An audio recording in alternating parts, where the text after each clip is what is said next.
အားလုံးပဲမင်္ဂလာပါရှင်။နောက် dance မှာကြိုဆိုပါရစေ။ကျွန်မခေခိုင်ပါ။ကျွန်မတို့လူတွေမှာရှိရပေါ့နော်။ဒီတရားကိုကြိုက်တယ်ဒီတရားကိုမကြိုက်ဘူးပေါ့နော်။ဆိုတော့ကိုယ်ကိုကြိုက်တဲ့လူရှိလို့ကိုယ်မကြိုက်တဲ့လူလည်းရှိတယ်။ဆိုတော့ကိုယ်ကိုမုန်းတဲ့လူလည်းရှိမှာပဲပေါ့နော်။ဆိုတော့ကိုကလူတွေရဲ့အမြင်တွေကို view ဆိုင်ဖို့လိုလားပေါ့။အဖြေကတော့တင်က supplier ဒါမှမဟုတ်လို့ရှိရင် business owner ဒါမှမဟုတ်လို့ရှိရင် business ကိုလုပ်နေတဲ့သူမဟုတ်ဘူးဆိုလို့ရှိရင်တော့ view site ကိုမလိုပါဘူးဒါပေမဲ့ business ကိုလုပ်နေတဲ့သူ supplier ပဲဖြစ်ဖြစ် owner ပဲဖြစ်ဖြစ် business တစ်ခုကိုလုပ်နေတဲ့သူပဲဖြစ်ဖြစ်ဆိုရင်တော့တင်ကလူတွေကို view site ကိုလိုပါတယ်ဘာလို့လဲဆိုတော့အောင်မြင်တဲ့လုပ်ငန်းတိုင်းအတွက်လူတွေဟာဗဟုချက်မှာဖြစ်ပါတယ်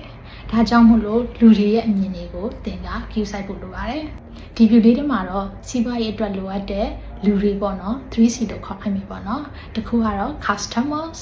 နောက်တစ်ခုကတော့ competitors နောက်တစ်ခုကတော့ community ပေါ့နော်အဲဆိုဒီ view လေးမှာတော့ဒီ၃ခုကိုဝင်ပြပေးတာမှာဖြစ်ပါတယ်ရှင်ပထမတစ်ခုက customer ပေါ့နော်ဒီကိုယ့်ရဲ့ကုန်ပစ္စည်းကိုဝယ်မဲ့သူတွေကိုကိုကဂရုမစိုက်ဘူးပေါ့ဆိုတော့ကိုယ့်ရဲ့ကုန်ပစ္စည်းကိုဝယ်မဲ့သူတွေဂရုမစိုက်ဘူးဆိုရင်ဘာဖြစ်နိုင်လဲဆိုရင်ကိုယ့်ရဲ့ကုန်ပစ္စည်းကကောင်းလားဆိုးလားဆိုတဲ့ comment တွေကိုကိုကနားမထောင်ဖြစ်တော့ကိုယ့်ရဲ့ကုန်ပစ္စည်းရဲ့ product quality ကိုကိုမသိတော့ဘူးပေါ့နော်မသိတော့ဘူးဆိုတော့ရှင်ကိုယ့်ကုန်ပစ္စည်းမှာအားသာချက်ရှိတာအားနည်းချက်ရှိတာဘာတွေပြင်ရမလဲဆိုတာမသိဘူးဆိုလို့ရှိရင်ကုန်ပစ္စည်းက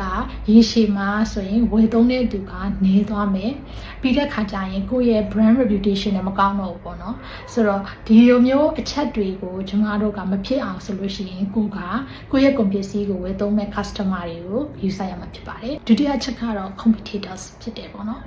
ကိုယ့်ရဲ့ပြိုင်ဘက်တွေအကြောင်းကိုကမသိဘူးပေါ့ပြိုင်ဘက်တွေကကိုယ်ဘာပြောနေလဲကိုနားမထောင်နေဘူးပြီးရင်ပြိုင်ဘက်တွေကဘာလုပ်နေလဲကိုကစူးစမ်းလေ့လာမှုမရှိဘူးဆိုလို့ရှိရင်ပြိုင်ဘက်တွေကကိုယ့်ထပ်ပူတာသွားနိုင်တယ်နောက်တစ်ခုကကြာရင်ကိုကဒီပြိုင်ဘက်တွေအကြောင်းသိတယ်ပေါ့နော်သိတယ်လေ့လာတယ်ဆိုတာကသူတို့ရဲ့ကုန်ပစ္စည်းအကြောင်းတွေက copy လုပ်ရှင်လို့မဟုတ်ဘူးပေါ့နော်ဆိုတော့သူတို့ဘာလုပ်နေလဲတစ်ချိန်မှာကိုယ့်ကုန်ပစ္စည်းအတွက်သူတို့ကအစားထိုးထုတ်ကုန်ဖြစ်လာနိုင်တယ်ပေါ့နော်ဆိုတဲ့အခါကျတော့ဒီသူတို့ကိုလည်းကိုစဉ်းစားပြတ်ဆောင်ကြည့်မယ်သူတို့ရဲ့ကိုအကြောင်းဘာပြောလဲဆိုတော့လည်းနားထောင်မယ်ပေါ့နော်ဒါကြောင့်မလို့ဒုတိယချက်အနေနဲ့ကျမတို့က competitor တွေကိုလည်းကျမတို့က view site ဖို့လိုပါတယ်တတိယချက်အနေနဲ့ကကြတော့ community ပေါ့နော်ဆိုတော့ဒီလူတွေပေါ့ကျမတို့ပတ်ဝန်းကျင်မှာရှိနေတဲ့လူတွေကိုကျမတို့က view site တင်ပါတယ်သူတို့ရဲ့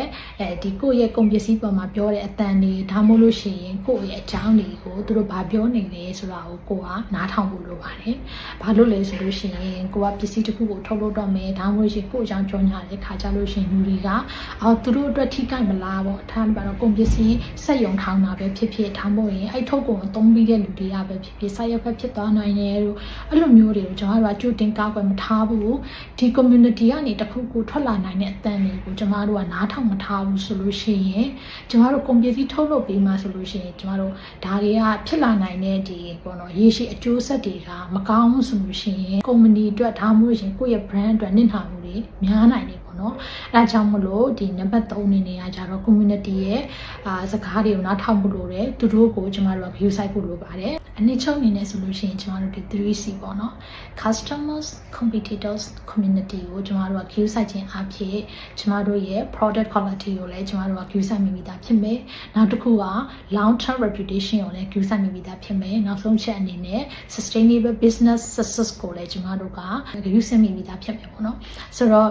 ဒါတွေကိုကျမတို့ကဂရုမစိုက်ဘာဖြစ်မလဲဆိုလို့ရှိရင်ကိုရီးယားဒီကိုယ့်ရဲ့ product quality ကလည်းမကောင်းပေါ့နော်မကောင်းတဲ့ခါကျရင်ရောင်းရတွေလည်းကျမတို့ကကြာမယ်ပြီးတဲ့ခါကျရင်ဒီကိုယ့်ရဲ့ brand image ကိုလည်းထိခိုက်မယ်ပေါ့နော်ဆိုတော့ရေရှည်မှာလည်းကျမတို့ကဒီ long term reputation ကလည်း damage ဖြစ်သွားနိုင်တယ်ပေါ့နော်ဆိုတော့ဒါကြောင့်မို့လို့ကျမတို့ကအနှစ်ချုပ်နေတယ်ဆိုလို့ရှိရင်လူတွေကိုဂရုစိုက်ဖို့လိုလားဆိုတော့လိုပါတယ်တင်က business လုပ်နေပြီဆိုလို့ရှိရင်တော့လူတွေကို view site မိဖို့လိုပါတယ်ဆိုတော့တင်က business လုပ်တဲ့လူဒါဆိုရင်တော့လူတွေကို view site ပါလို့ပြောချင်ပါတယ်ဆိုတော့ဒီ video လေးကိုဒီမှာပဲဆုံးသက်ပြီးတော့နောက် video လေးမှာပြန်လည်ဆုံတွေ့ကြပါစို့နော် Let's learn together bye bye